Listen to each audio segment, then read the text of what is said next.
All right, let's look at some other international issues that are very pertinent to us here in Australia.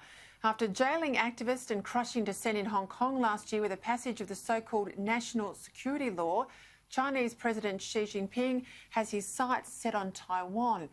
And a new report handed to the Defence Department in Canberra says Beijing will use all means short of war to take over the island democracy by 2024. Now, for more on all of this, I'm joined now from Sydney by the Editor-at-Large of the Australian newspaper, Mr Paul Kelly. Paul, you wrote about this in The Australian today. You say Taiwan is unfinished business for Xi Jinping.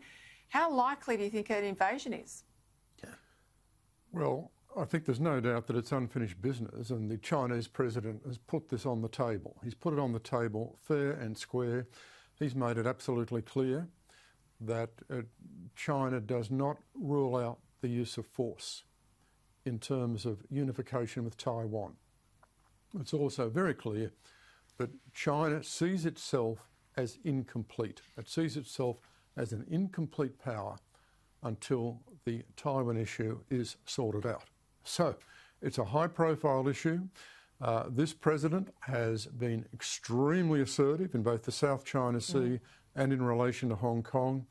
I think every sign is that given the military activity that China's engaged in close to Taiwan in recent weeks, that it will start pressing the button, applying pressure to Taiwan. Now, will there be a military invasion?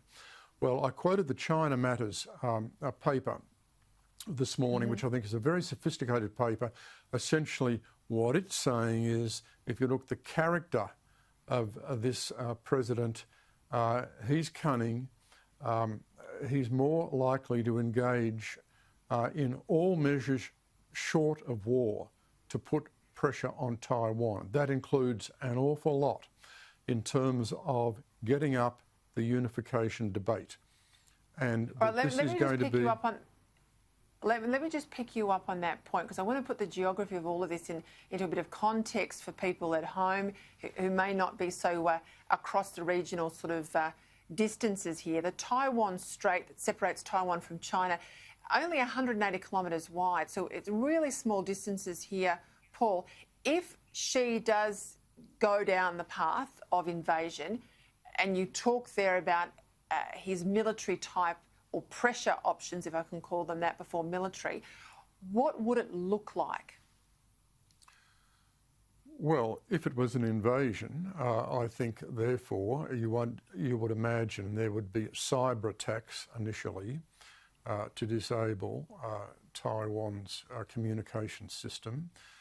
You would imagine that there would be an air campaign. You would imagine there would be a military campaign and landings. Now, all this would be extraordinary.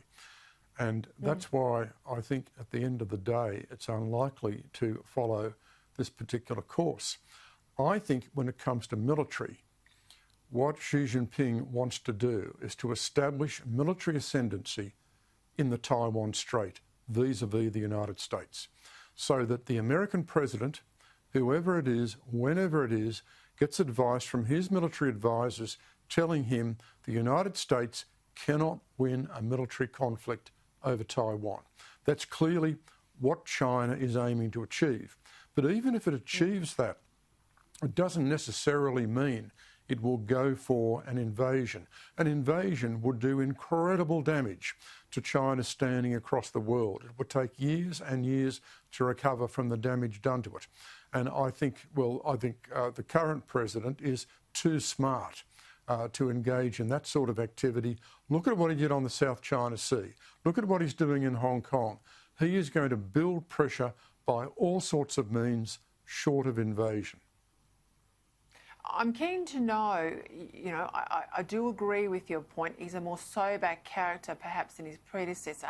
He's got two very senior China hawks in his administration, his new National Security Advisor, Jake Sullivan. We know Secretary of State Tony Blinken's a China hawk. What sort of response are we going to get from Biden here? Well, look, I mean, that's the $64,000 question, Peter. All I'd say about that is I'm not very confident. Look, Biden is a new president, but he's in a somewhat fragile position. I mean, he didn't have a resounding victory. He's made it absolutely clear that he wants to return diplomacy to centre stage. Now, that's good. That's very important. I support that. That is the right thing to do. The problem is the extent to which Xi Jinping decides he's going to test out Biden and put pressure on Biden, take incremental actions one after another, with no single action justifying American military action. What will Biden do in that situation? Well, I think he'll wait. I think Biden is going to be extremely reluctant to get involved in any sort of military activity involving Taiwan. And of course, the terrible dilemma for the United States is if China does press on Taiwan, what does the United States do? If it doesn't fight, then it destroys its military credibility in East Asia and destroys its alliance system in East Asia. But if it does fight and lose, then that's an even worse outcome. So I think the scenarios aren't great at this stage. Now, it may well be the United States can still prevail in a military conflict over Taiwan at this point in time. But if that's the case, China would know that, and that's why China would not engage in a direct invasion at this point in time. It would build up the pressure by all measures short of war, as China Matters has argued.